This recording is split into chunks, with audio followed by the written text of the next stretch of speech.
সুপ্রিয় দর্শক শ্রোতা, আসসালামু আলাইকুম। দেশ ও প্রবাস যে যেখান থেকে ভিডিওটি দেখছেন সকলকে জানাচ্ছি আন্তরিক প্রীতীয় শুভেচ্ছা।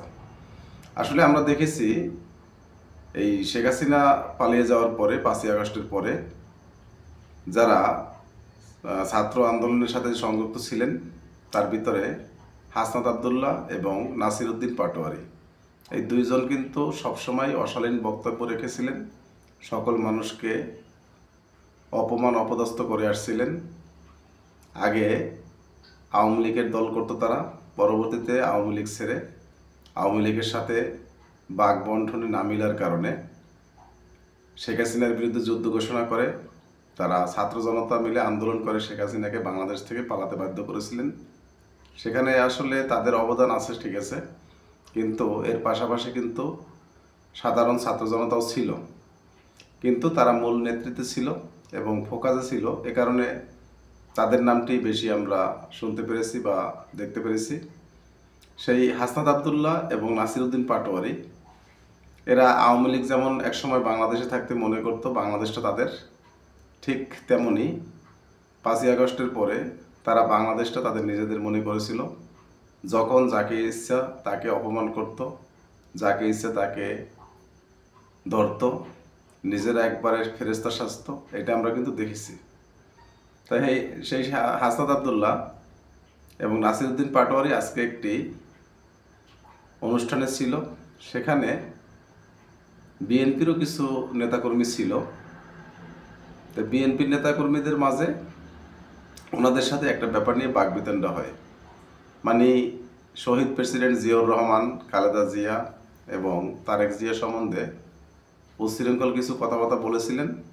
বলার পরে ওখানে একজন ভদ্রলোক ছিল, ডাক্তার জাহিদ, উনি এসে এই কথার মধ্যে বাধা দেয়। পরবর্তীতে নাসির উদ্দিন পাটোয়ারি একটা জিনিস বলতে থাকে যে আপনারা শিষ্টাচার বহির্ভূত কাজ করছেন। তখন ওই লোক বলছে যে তোমার মতো ছেলেদের কাছ থেকে কি শিষ্টাচার শিখতে হবে? তোমার কাছ থেকে কি আমার শিখে কথা বলতে হবে? এভাবে বলে অপমান করেছেন।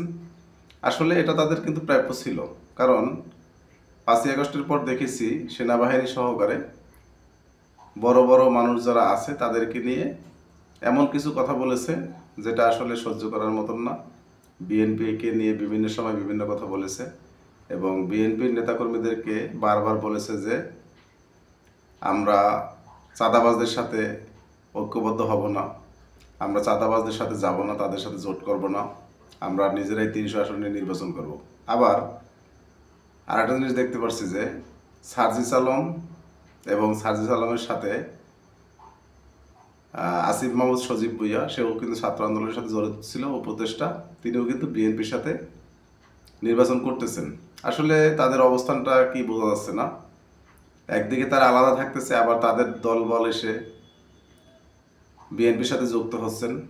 এখন তাদেরকে দলে না নেওয়ার কারণে তারা নিজেরা বড় দেখানোর জন্য কিন্তু এই কথা বলেছেন। আরও বলেছেন যে বিএনপি, আওয়ামী লীগ তো গেছে হলো ভারত পালিয়ে, বিএনপি কোথায় যাবে? বঙ্গোপসাগরে।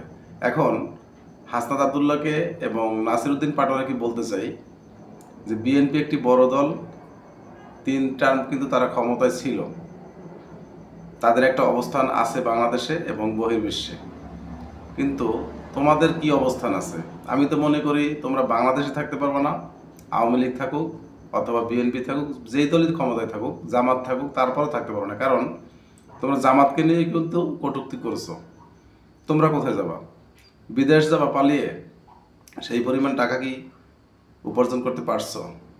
যদি পেরে থাকো যাবা, ঠিক আছে, কিন্তু সেখানে গিয়ে তোমাদের চোরের মতো কিন্তু পালিয়ে থাকতে হবে। কারণ বিএনপি এবং আওয়ামী লীগের নেতাকর্মী বিভিন্ন দেশে আছে, তারা কিন্তু তোমাদেরকে প্রতিহত করবে। কারণ তোমরা যে অশালীন কথা বলেছো, বিভিন্ন সময় বিভিন্ন বক্তৃতা রেখেছো, তারা কিন্তু তোমাদেরকে ছাড় দেবে না। অথচ তোমরা কিন্তু তাদের সাথে যদি একটু সম্মানসূচক কথা বলতা, তাদেরকে একটু মর্যাদাপূর্ণ অবস্থানে রাখতা বা সহনীয় পর্যায়ে কথা বলতা, তাহলে তোমাদের অবস্থান কিন্তু বাংলাদেশেই ভালো হতো। তোমরা নতুন ক্ষমতা পেয়েছো, নতুন ক্ষমতার গরমে টিকতে পারছো না, তোমরা এটা ভাবছো না যে ভবিষ্যতে কি হবে। যাই হোক দর্শক শ্রোতা, আমি এই হাসনাত আবদুল্লাহ এবং নাসির উদ্দিন পাটোয়ারি সম্বন্ধে আপনাদের সামনে কিছু কথা তুলে ধরলাম। আমার কথার ভিতরে যদি কোনো ভুল ত্রুটি হয়ে থাকে অবশ্যই ক্ষমার দৃষ্টিতে দেখবেন এবং আমার চ্যানেলটি সাবস্ক্রাইব করে লাইক কমেন্ট শেয়ার করে দেবেন। ধন্যবাদ সকলকে। আসসালামু আলাইকুম রহমতুল্লাহ।